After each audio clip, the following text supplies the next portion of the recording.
Dieu, c'est votre frère Ben Sylvain Kamembou. Je suis pasteur associé à la Lumière du Soir Tabernacle. Je viens par cette petite vidéo partager un message de réconfort avec vous. Vu la situation sombre que nous traversons, que l'humanité est en train de traverser pour le moment, alors j'ai eu à cœur à partager ce petit message que j'ai intitulé « Ayez bon courage ». Je vais partager avec le peuple de Dieu, avec les enfants de Dieu qui verront cette vidéo. La prière est que cette vidéo vous édifie, parce que nous sommes au temps de la fin. Avant de commencer, j'aimerais lire une écriture dans Jean chapitre 14, verset 18. L'écriture, c'est Jésus qui parle à ses disciples. Il dit, « Je ne vous laisserai pas orphelins, je viendrai à vous. Encore un peu de temps, le monde ne me verra plus, mais vous me verrez, car je vis, vous vivrez aussi. » Verset 20. « En ce jour-là, vous connaîtrez que je suis en mon Père, que vous êtes en moi et que je suis en vous. » C'est pour vous dire que la situation qui traverse le monde actuellement, les enfants de Dieu ne doivent pas être paniqués. Les enfants de Dieu ne doivent pas être troublés parce que ce que le monde manque, nous l'avons. Nous avons Christ avec nous, qui est l'assurance bénie. Vu que dans ces temps de la fin, Dieu nous a envoyé un prophète puissant, un prophète qui nous a parlé de tous ces événements. Lui, en tant que sentinelle de l'âge, il a parlé d'avance de toutes ces choses ici que nous voyons aujourd'hui. Je ne peux pas mâcher les mots de déclarer les noms de ce prophète-là. Dieu nous a envoyé le prophète William Marion Branham, qui est le prophète messager du 7e âge de l'Église. Il est venu avec une mission, c'était de préparer l'épouse pour l'enlèvement. Vu que l'épouse s'est déjà préparée, nous n'attendons qu'une seule chose, c'est l'enlèvement. Alors, les signes précurseurs qui se manifestent présentement ne doivent pas nous ébranler, ne doivent pas nous inquiéter. Le prophète évoque le messager Paul qui était une fois dans la barque. Alors, au moment où il y a eu des tempêtes, il y a eu des orages sur la mer, ils ont fait 14 nuits et 14 jours. Il n'y avait pas d'étoiles, pas de lune. C'était un temps sombre. Il parle de ça dans la prédication des seconds miracles, prêchée le 29 juillet 1951. Il dit qu'il n'y avait pas d'étoiles. Donc c'était un moment sombre qui traversait Paul avec les personnes qui étaient avec lui à bord. Alors l'ange du Seigneur s'est approché de Paul. Il lui a dit, « Aie bon courage, t'effraie pas. » J'aimerais que je vous lise ce que le prophète a dit. Il dit cela dans les seconds miracles, paragraphe 6. Eh bien, ils ne peuvent pas toujours réagir instantanément. Quand Paul était sur l'océan cette nuit-là, ayant passé 14 jours et 14 nuits sans lune ni étoile, eh bien, il n'y avait plus d'espoir. Est-ce vrai? Il n'y avait plus d'espoir pour ces marins. Oh, des hommes recouverts pratiquement des bernacles, ils avaient fait si longtemps sur la mer. Et ils disaient, il n'y a donc plus d'espoir. Il n'y a plus donc d'espoir de vivre. Comme la pandémie qui circule aujourd'hui, les gens peuvent se dire, il n'y a plus d'espoir. Le monde est dans une période ténébreuse. Je continue la lecture. Et Paul était là dans la cale. Et l'ange du Seigneur est allé auprès de lui. Il est remonté sur le pont en courant et a dit, « Ayez bon courage. Ayez bon courage, car l'ange de Dieu, dont je suis le serviteur, s'est tenu à mes côtés et il m'a parlé hier soir. » Voyez, il a dit, « Paul, il te faut aussi comparaître devant l'empereur. » et autres. Et Dieu t'a donné ceux qui naviguent avec toi. Et il a dit, ayez bon courage, j'ai confiance en Dieu qui lancera comme il m'a été montré. Je continue, le prophète dit, ils se sont servis, ils ont mangé, ils ont été encouragés parce qu'ils avaient cru. J'avais souligné ça. Les gens qui étaient avec Paul, Paul qui était le messager, quand Paul leur a dit que l'ange du Seigneur m'a rencontré, l'ange du Seigneur m'a parlé, ayez bon courage, n'allons pas périr. Le prophète dit, ces gens-là ont été encouragés parce qu'ils avaient cru. Paul croyait que ce que Dieu lui avait dit était la vérité. Or, il s'est donc écoulé plusieurs jours avant qu'ils connaissent le naufrage ou qu'ils échouent sur l'île. Mais Dieu a fait s'accomplir cela parce que avait cru cela. N'ayez pas peur. Chers frères et sœurs, les événements qui se passent actuellement, le prophète dit dans la prédication l'opprobre à cause de la parole, une prédication du 23 décembre 1962, paragraphe 81, il dit ceci, et Dieu fixe un temps, il a un but dans tout ce qu'il fait. Rien n'arrive par hasard à ceux qui aiment le Seigneur et qui sont appelés selon son appel. Vous voyez? Nous sommes prédestinés. Retenez ça. Nous sommes prédestinés et il n'y a pas d'hasard à ceux qui aiment le Seigneur. Et toute chose concourt parfaitement à cela. Parce qu'il ne peut pas mentir. Dieu ne peut pas mentir. Tous ces événements ici, le Seigneur a parlé de ça. Le long de la Bible, les prophètes ont prophétisé sur ces événements. Ils ont prophétisé sur les temps de la fin. Et comme Dieu, dans ces temps de la fin, ne pouvait pas punir l'humanité sans avertir son peuple, sans préparer son peuple, sans pourvoir à un échappatoire pour que son peuple puisse trouver un moyen de s'échapper à cette colère, Dieu nous a envoyé un prophète. Et ce prophète-là, c'est bien lui, le prophète qui a prêché ce message dont je suis en train de vous répéter. Je continue, le prophète dit ceci, parce que Dieu ne peut pas mentir. Il a dit qu'il en sera ainsi, que chaque chose a son temps, sa saison et sa façon d'arriver. Et Dieu est derrière tout ce qui se passe. Retenez ça bien, Dieu est derrière tout ce qui se passe.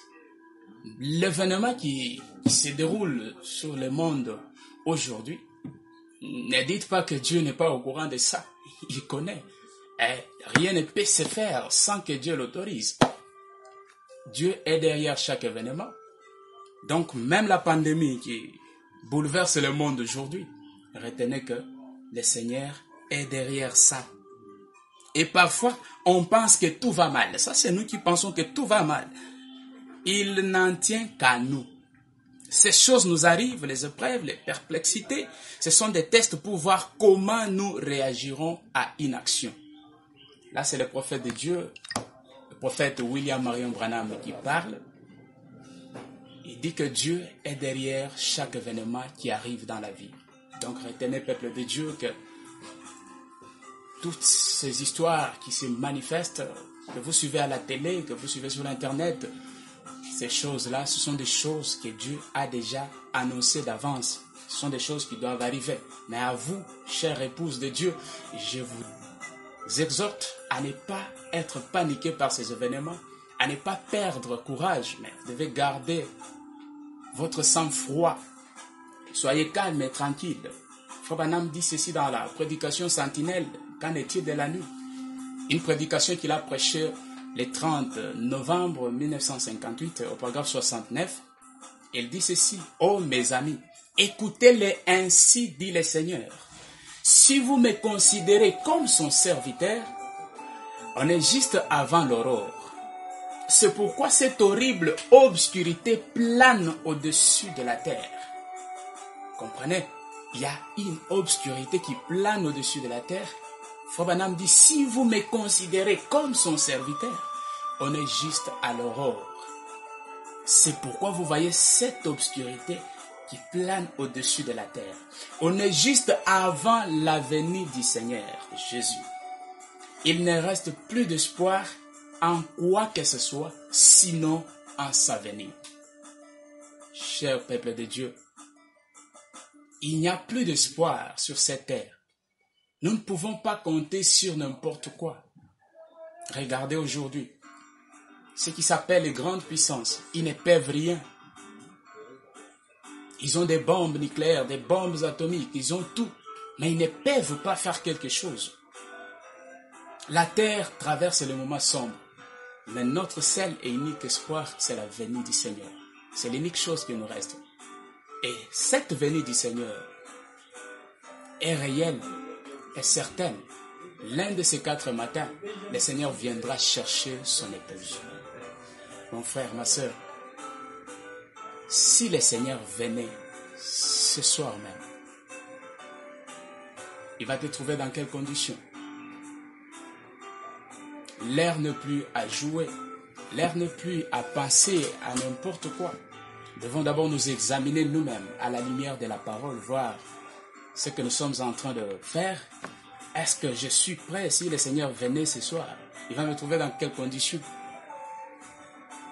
Ou bien si la mort te surprenait même ce soir, comment vas-tu rencontrer le Seigneur? Parce que Frère Branham me dit, chaque battement du cœur nous rapproche de quelque chose, soit de la venue du Seigneur, soit de la mort. Vous devez penser à ça. C'est important. La vie que nous avons sur la terre, c'est juste l'ombre de la vraie vie qui nous attend de l'autre côté. Frère Branham parle des vierges. Dans question et réponse de 3 janvier 1954, au paragraphe 69, il dit, qu'en est-il de l'enlèvement? Eh bien, au moment de l'enlèvement, Jésus a enseigné cela. Jésus a enseigné cela sous forme de parabole. Il a enseigné de plusieurs façons. Il dit, voici, il y avait 10 vierges qui allèrent à la rencontre du Seigneur. Toutes étaient vierges, mais quelques-unes avaient de l'huile dans leurs lampes, mais d'autres avaient épuisé leur huile. Est-ce vrai? Maintenant, qui représentait l'huile? L'huile représentait le Saint-Esprit. La Bible dit, écoutez donc, elles étaient des vierges. Enfin, que signifie vierge? Sainte, pure, séparée, sanctifiée. C'est ça. Toutes ces 10 femmes-là étaient vierges. Elles étaient sanctifiées, elles étaient séparées. Le Frère Branham dit, 5 seulement avaient l'huile dans leurs lampes et 5 n'en avaient pas. Malgré qu'elles étaient saintes, malgré qu'elles étaient sanctifiées, elles étaient pures. Mais ce qui comptait, c'était l'huile. Et beaucoup de gens aujourd'hui, ils négligent, considèrent le baptême du Saint-Esprit, disent que c'est un non-sens. Et pourtant, ils sont justifiés. Pourtant, ils sont sanctifiés. Mais ils disent, oh, ce sont des histoires, ce sont des sottises. Ce qui compte, ce n'est pas votre sainteté, ce n'est pas tout ce que vous pouvez prétendre être. L'affaire, c'est, est-ce que vous avez l'huile dans votre lampe? C'est ça que vous devez vous poser des questions. Les 10 vierges étant toutes vierges, mais il y avait quelque chose qui manquait. Aux 5. Et les 5 autres avaient le Saint-Esprit, qui était l'huile pour leurs lampes. Frère Branham dit ceci dans question-réponse sur la Genèse, 29 juillet 1953, paragraphe 245. Il dit, observez maintenant, la tribulation arrive. Lorsque la tribulation frappera l'Église, lorsque la tribulation frappera, l'Église sera enlevée. Souvenez-vous, maintenant, l'Église ordinaire, sans Saint-Esprit, passera par la tribulation. Seuls les élus échapperont. Donc, il n'y a pas de position intermédiaire. Vous devez être soit noir, soit blanc. Il n'y a pas un oiseau qui est tout blanc et tout noir au même moment. Soit vous êtes du côté des élus qui vont échapper à la tribulation, soit Vous êtes au côté du reste de l'église qui va passer par la tribulation. Vérifiez votre lampe. Avez-vous de l'huile dans cette lampe-là? Branham me dit, je préférerais prendre un biscuit sec avec de l'eau et ne pas faire des compromis avec la parole. Ne suivez pas quelqu'un qui peut vous dire que non. Quand vous avez écrit la parole, vous êtes déjà rempli du Saint-Esprit, ceci, cela. Non, mon frère, ma soeur. Ne suivez pas des choses comme ça. Frère Branham dit, ce n'est pas ce que vous faites qui compte. C'est la façon dont vous quittez cette vie. Je sais que sans le Saint-Esprit, vous êtes perdu. Ne voudriez-vous pas le recevoir cet après-midi? Parce que si vous n'avez pas le Saint-Esprit, le prophète de Dieu, le messager de l'âge, il dit que sans le Saint-Esprit, vous êtes perdu. Il dit, dans Sentinelle, qu'en est-il de la nuit? Paragraphe 122. J'ai confiance maintenant qu'il y a quelque chose de très mystérieux quelque part. Peut-être avec une voix angélique, mais quelque chose fera que chaque pécheur, s'il est dans ces bâtiments, sache que la nuit devient de plus en plus sombre sur la terre et qu'il y a d'épaisses ténèbres. Mais la venue du Seigneur est proche. Et c'est ce qui cause toutes ces ténèbres que c'est ce qui cause tout ce que vous voyez aujourd'hui, c'est la venue du Seigneur qui est la cause de tout ça. Et en tant que votre sentinelle, j'ai dit, le matin vient. Quand il fait sombre, quand il fait noir, c'est un signe que le matin est proche. Le prophète dit, moi en tant que votre sentinelle, je vous dis que le matin est proche. Soyez prêts. L'étoile du matin, brillez. Mon frère, ma soeur, si aujourd'hui, cette maladie arrivait à t'emporter, dans quelles conditions tu vas te trouver dans la présence du Seigneur? Branham me dit, dans la divinité de Jésus-Christ, paragraphe 134, il dit, dans quelle direction allez-vous ce matin? Quelles sont vos aspirations? Peu importe le type de groupe auquel cela ressemble, vous allez chacun de vous entrer dans l'éternité l'un de ces jours. Et sans Christ, sans le Saint-Esprit, votre âme est perdue. Souvenez-vous-en. Si vous n'avez pas le Saint-Esprit, si vous n'avez pas Christ, votre âme est perdue. Vous n'êtes pas croyant tant que vous n'avez pas reçu le Saint-Esprit, mon frère, ma soeur. Pensez à ça, c'est capital. Ne soyez pas agités par ce que vous voyez. Le prophète a raconté l'histoire d'un jeune homme qui cherchait le travail, il voulait être cuisinier. Il est allé, là où il a demandé le travail, on lui a dit que non, nous avons une femme ici, qui est une cuisinière en chef. Si tu peux aller voir cette femme-là, si elle veut commencer à t'utiliser, nous allons commencer à te payer jusqu'à ce que tu sois complètement rétabli. Le garçon est allé voir la femme. La femme a accepté de commencer à encadrer les jeunes hommes. Mais un jour, il y a une tempête. Il y a eu des coups de foudre, des tonnerres, des éclairs. Les garçons avaient peur. Ils ne savaient pas quoi faire. Alors, il a entendu des bruits, des voix des gens à l'extérieur. Quand il a jeté un coup d'œil, il a vu que c'était le patron qui discutait. Il disait que non, il y avait une tempête qui venait. Une tempête qui venait par les montagnes. C'est que les gens de ce côté-là appelaient un nordiste, lequel vient brusquement sans avertir. Alors, les garçons avaient vraiment peur.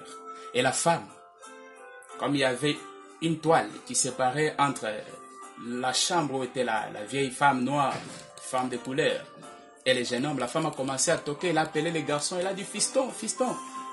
Le garçon a dit « Oui, madame ». Il dit « Non, tu peux venir. J'ai une lanterne allumée ici. Tu peux rester ici avec moi. » Et quand le garçon s'est approché, la femme lui a dit « Es-tu prêt à rencontrer le Seigneur ?» Alors le garçon a dit « Non, madame, je ne suis pas prêt, j'ai peur. » Il a dit « Chérie, j'aimerais que tu me dises quelque chose. Tu ferais mieux de te préparer maintenant. Parce qu'il se peut que tu le rencontres sans être prêt dans les quelques prochaines minutes. Et elle a dit, veux-tu t'agenouiller avec moi? Mon frère, ma soeur, il se pourra que toi aussi, dans les quelques prochaines minutes, que soit c'est la mort qui t'emporte, soit c'est le Seigneur qui vient. Es-tu prêt pour les rencontrer? Le garçon dit, j'ai appris une leçon. Quand il s'est agenouillé avec cette femme-là, il y avait des coups de tonnerre, il y avait des éclairs, les garçons avaient peur.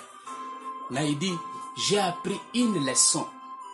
Cette sainte vieille dame était restée aussi calme et insouciante que possible. Elle lui parlait. Elle parlait à Dieu comme si elle connaissait Dieu depuis qu'elle était bébé. Comme si Dieu était son père ou sa mère. Elle n'était pas le moins du monde inquiétée. Mon frère, ma soeur, ne vous inquiétez pas de toutes ces histoires. Soyez pas agités à gauche, à droite. Le Seigneur est avec vous. Souvenez-vous de l'écriture que nous avons lue dans Jean. Il dit, je ne vous laisserai pas orphelin, je serai avec vous. Cette femme-là n'était pas inquiétée, malgré les coups de foudre, les tonnerres, malgré toutes ces histoires, les éclairs. Elle était calme parce qu'elle s'était préparée. Elle était prête à rencontrer le Seigneur n'importe quand. Mon frère, ma soeur, si le Seigneur venait, il va te trouver dans quelles conditions? Si la mort t'emportait, comment vas-tu entrer dans la présence du Seigneur? Pour terminer mon exhortation, j'aimerais vous dire quelque chose. Vous devez retenir que sans le Saint-Esprit, vous êtes perdu. Sans le Saint-Esprit, vous ne pouvez pas être enlevé par le Seigneur. Ce qui vous fait troubler, ce qui amène, qui sème la peur, la terreur, c'est le manque du Saint-Esprit. Alors nous, épouses du Seigneur, avertis, préparés, devons être calmes, devons lever les yeux parce que notre rédemption est proche. Il y a encore du temps. Les garçons, quand il s'est agenouillé, il a dit, Madame, si Dieu me laissait seulement vivre, je donnerai le reste de ma vie au Seigneur. Si le Seigneur t'accorde encore quelques minutes de vivre, prends la décision de donner ta vie au Seigneur. Il y a encore temps. Il y a encore du temps. Quand vous respirez, il y a encore de l'espoir. Je termine par cette écriture du prophète.